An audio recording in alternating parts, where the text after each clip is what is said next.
کہ عمران خان کی وجہ سے امریکہ ناراض ہوا، امریکہ سے تعلقات خراب ہوئے، یہ فیصلے کا حصہ بنا دیا ہے۔ اس کا میں اگر آسان ترین الفاظ میں ترجمہ کروں تو وہ یہ ہے کہ امریکہ عمران خان سے ناراض ہے، اس لیے ہم اسے 10 سال قید کی سزا سناتے ہیں۔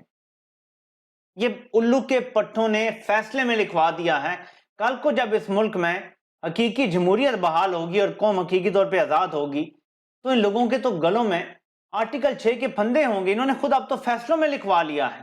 ذرا ایک اور بے وقوفی دیکھیں سائفر کیس کے فیصلے میں، یہ کیا لکھ رہے ہیں، قوم کو بے وقوف بنا رہے ہیں، قوم کو بالکل ہی الو کا پٹھا سمجھتے ہیں۔ پاکستان کو عمران خان نے یہ جو سائفر کیس کا بیانیہ بنایا، اس کی وجہ سے بہت سارے معاشی مسائل کا سامنا کرنا پڑا۔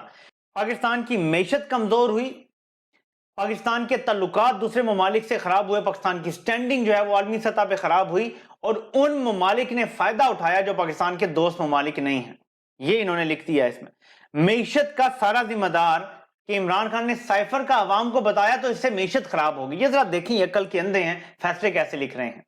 پھر انہوں نے اعظم خان کا وہ بیان فیصلے کا حصہ بنا دیا ہے جو انہوں نے جب انہیں غائب کیا گیا تھا، شمالی علاقہ جات لے کے گئے تھے، تب انہوں نے مجبوری میں ریکارڈ کروایا تھا تشدد کے بعد، وہ بیان فیصلے کا حصہ بنا دیا گیا ہے۔ جبکہ اعظم خان نے جج کے سامنے آ کے کہا تھا کہ میرا وہ بیان حلف کے اوپر نہیں تھا، جو میں اب عدالت میں دے رہا ہوں بیان وہ حلف کے اوپر دے رہا ہوں، اور اس میں اعظم خان نے بالکل عمران خان کو کسی بھی چیز کا مورد الزام نہیں ٹھہرایا۔ وہ جو عدالت میں بیان تھا اس کے بجائے اس کو فیصلے کا حصہ بنا دیا گیا ہے۔ ساتھ اسد مجید صاحب کا بیان لگایا گیا ہے کہ اسد مجید صاحب نے کہا ہے کہ انہوں نے سائفر میں کہیں بھی یہ نہیں لکھا تھا کہ کوئی سازش ہو رہی ہے۔ میں پھر دہرا دوں، اور یہ وکلاء کو پوائنٹ اٹھانا پڑے گا ہائی کورٹس میں، کہ اسد مجید صاحب ایک میٹنگ کرتے ہیں، 6 تاریخ کو شاید میٹنگ ہوتی ہے یا 7 کو، اور اس میٹنگ کے منٹس ریکارڈ کر کے وہ پاکستان بھیجتے ہیں جی کہ بڑی سخت زبان استعمال کی گئی ہے، انہیں ڈیمارش کر دیں۔ عدم اعتماد کی تاریخ تو سائفر پاکستان آنے کے اگلے دن آتی ہے، یعنی اسد مجید صاحب نے جب سائفر لکھا تب تک کوئی سازش شروع ہی نہیں ہوئی تھی۔ سازش تو تب پتہ چلا جب ایک طرف میسج آیا کہ حکومت گرا دو، اور ساتھ ہی حکومت گرانے کی منصوبہ بندی شروع ہوگی اور اس کا عملی قدم اٹھا لیا گیا۔ تو یہ اسد مجید کی بات لکھوانا یہ صرف کمپنی بہادر کا ایک نیریٹو ہے۔ نیریٹو کیا ہے جی؟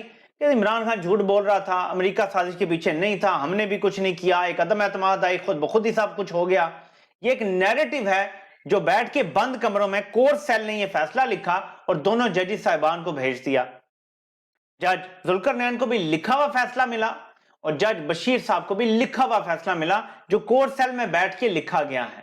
یہ ہے اس کی ساری حقیقت۔ لیکن اب ذرا غور کریں کہ بشرا بی بی کو بنی گالا لے کے تو خبریں ہی چلواتے رہے کل پورا دن کہ جی بشرا بی بی کمپرومائز کر گئی ہے، ڈیل ہو گئی ہے۔ کچھ لوگ ابھی بھی شک کر رہے ہیں، مجھے اس کے بارے میں نہیں پتا، لیکن جو سامنے آ رہی ہیں چیزیں اس میں ایک اور آپ کو بتاتا ہوں۔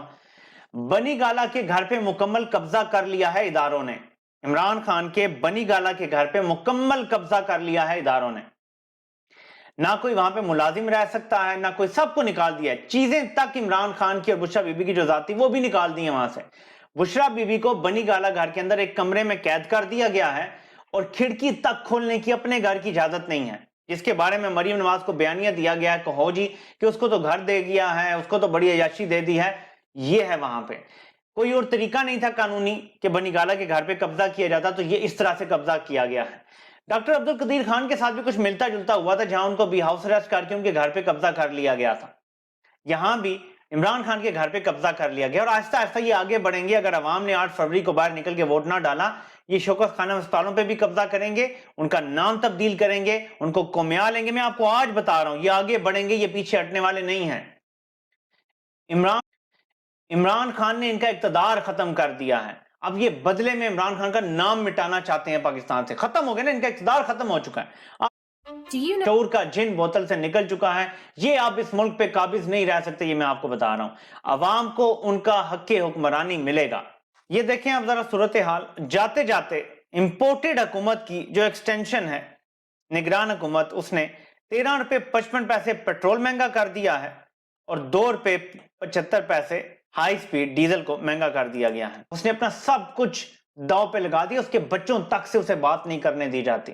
وہ شخص جو بادشاہوں کی طرح جی سکتا تھا وہ آپ کی خاطر جیل میں ہے، اور آج بھی وہ آپ کو کہہ رہا ہے کیونکہ اسے اپنی قوم پہ پورا یقین ہے کہ اس کی قوم اسے مایوس نہیں کرے گی۔ یہ ایک دن اپنی زندگی کا اس شخص کو دے دیں جس نے اپنی زندگی کے